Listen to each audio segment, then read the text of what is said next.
Well, I found you on the road to honesty.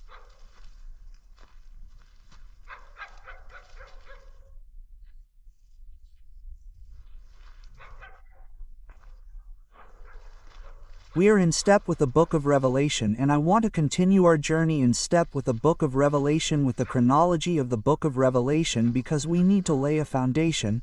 We need to see what the chronology of the book of Revelation is, without which whatever we build, we would build in the wind.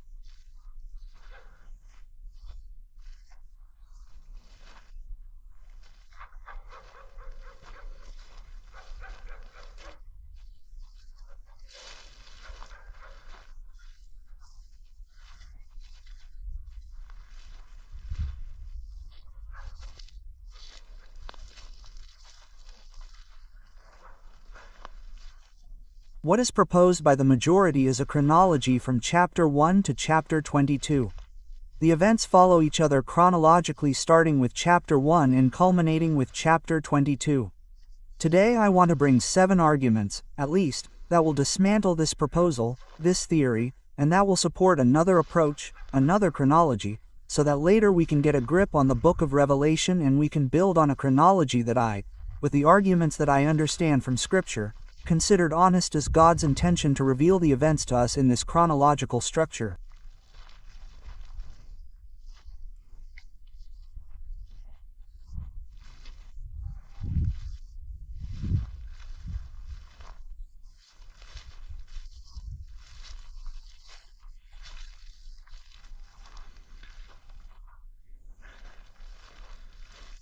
That is why I want to first clarify in what time and space the revelations of the book of Revelation unfold.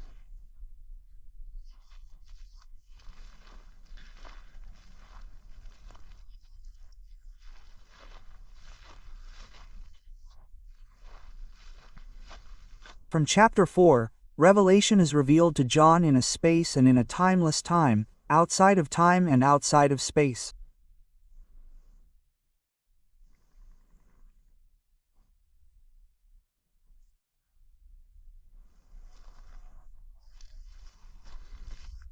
I will argue this with at least 7 arguments that demonstrate that a chronology from point A to point B or from chapter 1 to chapter 22 cannot be used.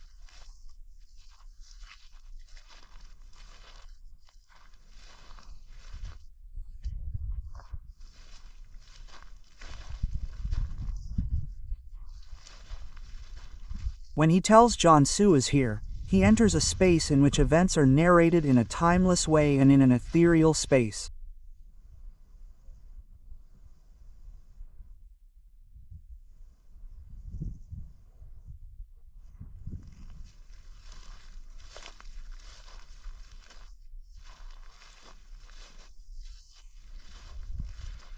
Here's the first argument in chapter 6 with verse 14. We already have an end.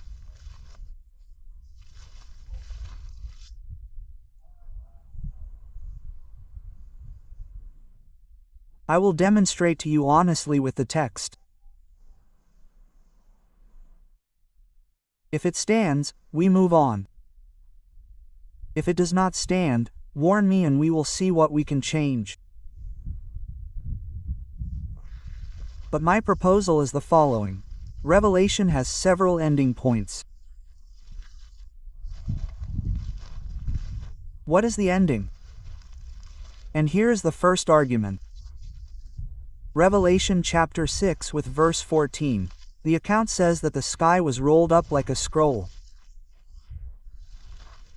The islands fled, because the great day of God's wrath had come. If the sky was rolled up and the islands and mountains moved out of their places and the day of God's wrath prophesied had come, it means that the end has come. No, we no longer have a sky. The sky has disappeared in this situation. We should no longer have chapters 7, 8, 9 to 22. If the chronological proposal of most theologians is that we have a chronology from chapters 1 to 22, it should stop at chapter 6 with 14. Let's say here the book of Revelation was prepared, here the revelations, the chronology of the revelations ended. Why? Because we no longer have heaven and earth. The day of judgment has arrived. The first argument that forces us to rethink and re-establish the biblical chronology in God's intention so that we have a foundation. These are arguments that will also support the chiasmic structure that I will detail later because it is more complex. But now being in step, looking at things more superficially and bringing arguments to demonstrate that the chronology of chapter 1, chapter 22 is unfounded. This chronology is not in God's intention. Later we will try to see what the chronology is in the divine intention reported in the text and in the chiasmic structure. So, we have an end in chapter 6 with 14, but that is not the end, it seems. It seems that the stories continue and the sky is still above, it is not rolled up. Chapter 7 continues with what? 144,000 and with the peoples of every language, every nation, who are on the sea of glass, before the throne. The 24 elders sing glory, hosannas, glory, they are glorified, they are in heaven, the Lamb is with them. It is over, the saints are resolved, they are in heaven. 44,000 after that the crowds and we have another end, another level of ending.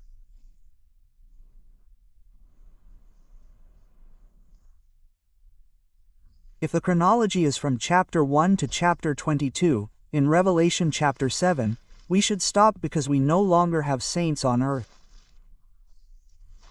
The 144 are resolved. The crowds of every language and nation are already in heaven. We exclude the genin artifice with the 7 years of tribulation, as if these crowds return from the Great Tribulation, which are a special category.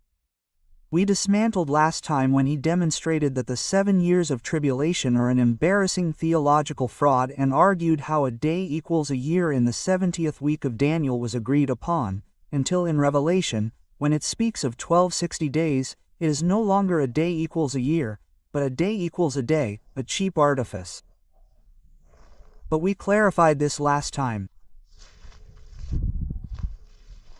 So the 144,000 plus the multitudes are not those who come out of the great tribulation of these years. Not that there is no great tribulation, but certainly not of these years.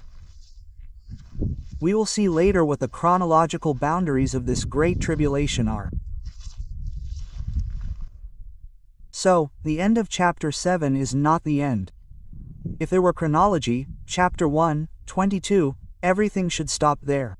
The story continues as if nothing happens, we have many events again.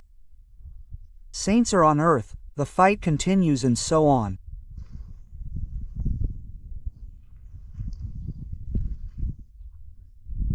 Chapter 10. That strong angel puts one foot on the sea and one on the dry land and swears by that Almighty.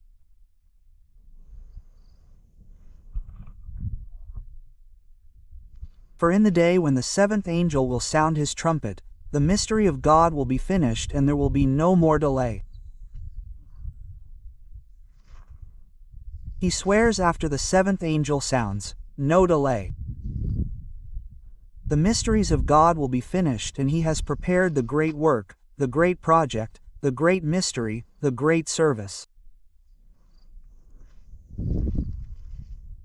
In chapter 11, here is the seventh angel sounding. The angel sounds Alleluia in chapter 11 and the biblical account says that finally, behold, the kingdoms of this world have passed into the hands of our God and of his Christ and they have begun to reign. He has finished with the kingdoms, bought with things. He has passed into the hands of our God, he has begun to reign. That's it. Where do beasts come from? Where do other kings come from? Where do dragons, horns rise up? Yes, chapter 19, we have 10 imperial powers that give their power to the beast. Well, it didn't end there. It wasn't the kingdoms that passed into the hands of our God.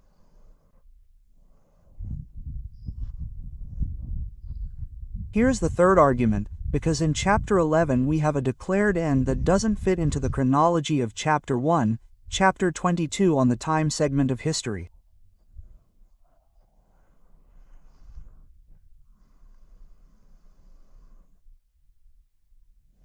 That's why we will have to identify what the chronology of the book of Revelation really is in the charismatic structure, because that's why we have several endings, because the accounts are on different levels. John takes an event, he goes with it to the end. It's a level, it's a reality, it's a project, it's a ray. Yes. Take what 144,000. Take the beasts, take the seals, take the trumpets, take them, go through history with them, go all the way, reach the destination, turn back and resume another historical level with a different theme, with a different focus.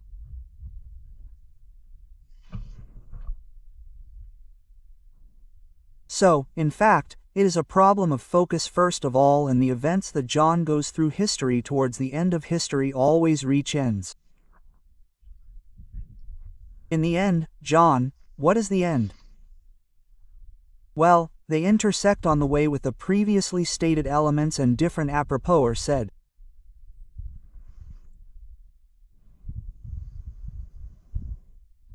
Because I tell you one thing, the book of Revelation is a book written with apropos.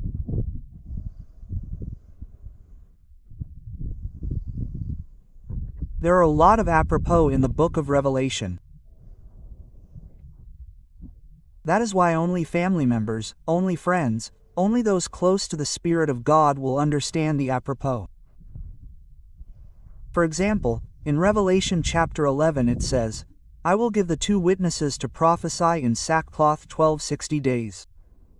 And then he doesn't let us move where we want, to look for some elders from the Old Testament, some prophets. He doesn't tell us clearly. These 2 witnesses are the 2 olive trees, and we have already fenced off our territory to investigate, and we have to see who the 2 olive trees are, and we will go to Zechariah chapter 4, we will see the priesthood and the kingship Joshua and Zerubbabel and so on, but that on another occasion. So he gives us a hint. The people of the house, the friends who know the code, will quickly understand what it is about. The others will do calculations, make predictions, establish dates, put them on the computer, in mathematics, in science, they will spin in the sky and nothing will come out of them, because Revelation is a book of hints written for those in the family.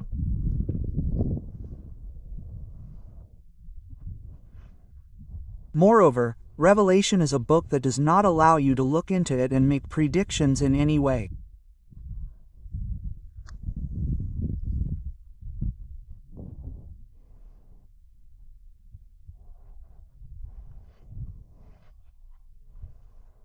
The Apocalypse is a book written in such a manner and structure that it is as if you are standing on this road, living in a cart with your back to the horses, facing forward, and as you go the Apocalypse warns you that on the left side there is an oak tree.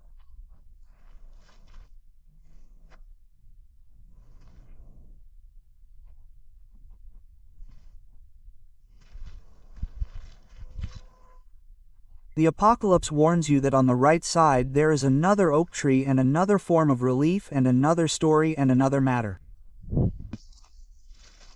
Those that have taken place can only be seen retrospectively. Elements that will happen, we can only speculate by faith what they could be, but it does not help us at all.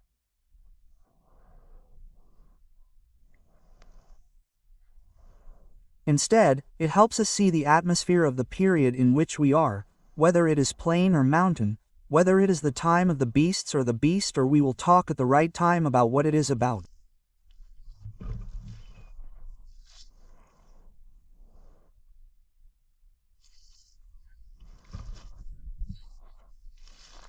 How do you continue with the arguments that demonstrate that the chronology is not the one proposed by the majority? Namely, chapter 13 tells us that the beast made war and killed all those who did not worship the image of the beast.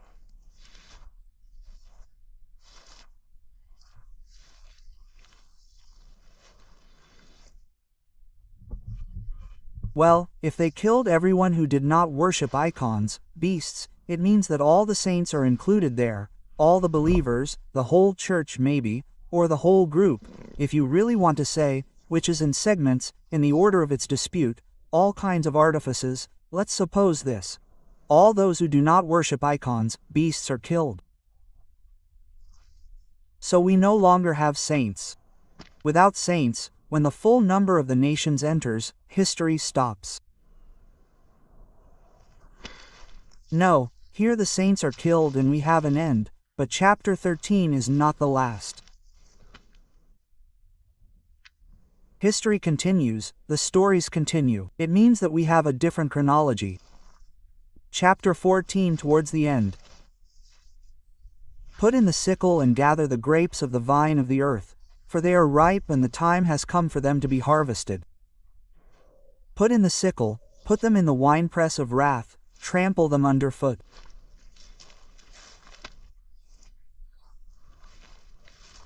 For the grapes are evil and the evil people of the earth of this, who must be trampled and crushed on the day of judgment by the wrath of God.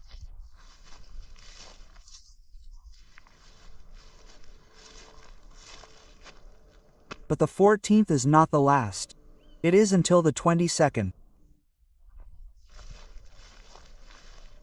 Chapter 15, we have again conquerors of the beast on the sea of glass, glorified in heaven.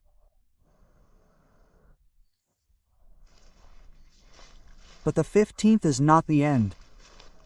After the 15th there are chapters, more stories follow, more discussions follow.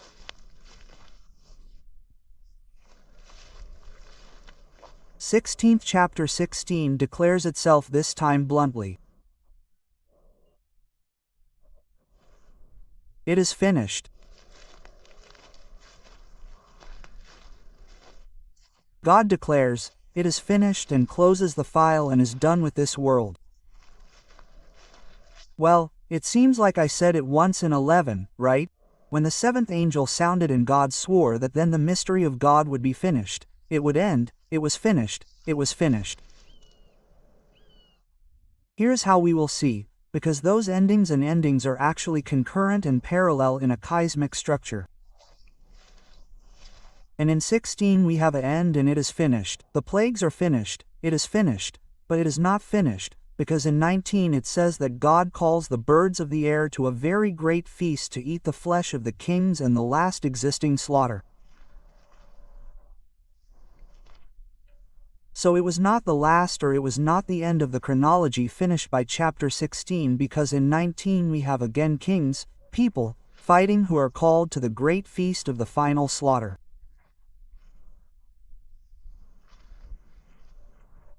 So we are approaching 22 and we have so far many endings.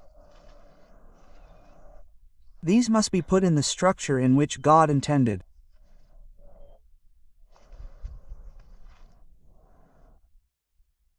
So that later, we can see what is the starting point that we must grasp, that we must build and on which we must build the chronology, the events.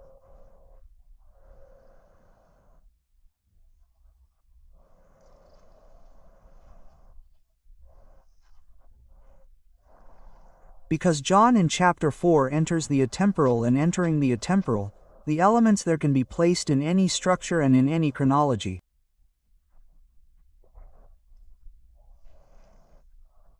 The people of the house, the friends, will have to understand, by the way, to understand the atmosphere of the events that are coming, not to predict them, but to understand the atmosphere around those events, so that they can be vigilant.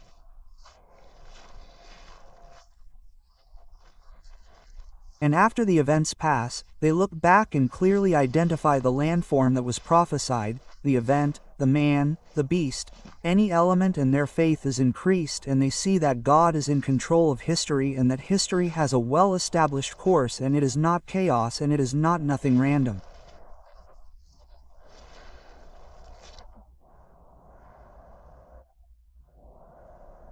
Therefore, next time we will talk about what is the zero chronological point from which we must seize and build on it.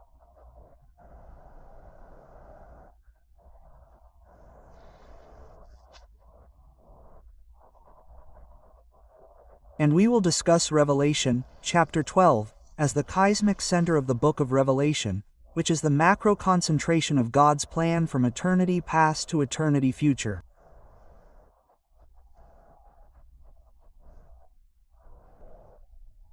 If you allow, with chapter 12 we will start next time and we will see what and how.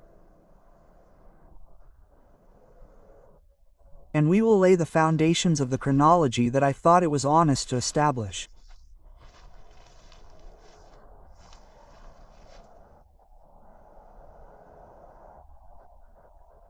And until then, please stay on the path to honesty in the book of Revelation and step by step together to see God's intention and what is His message for us today.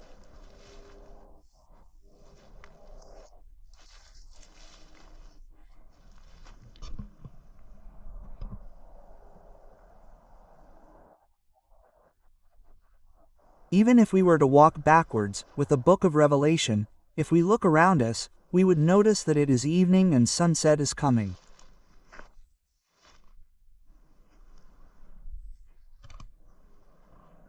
Following the sunset, we understand because the atmosphere that follows is the atmosphere within the sunset, but we do not know the exact elements to predict them.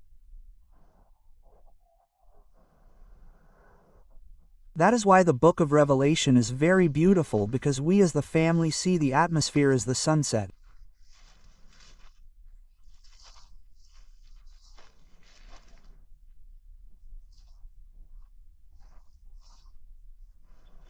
Within the sunset, prophesied events of a certain nature occur, and we are vigilant and on guard regarding those events, and thus we can protect ourselves from the incredible diversions of the enemy and understand, because the prophetic atmosphere in the book of Revelation is at a point where it is very important to see clearly what and how God is transmitting to us, so that we know the way with wisdom to home, the eternal home.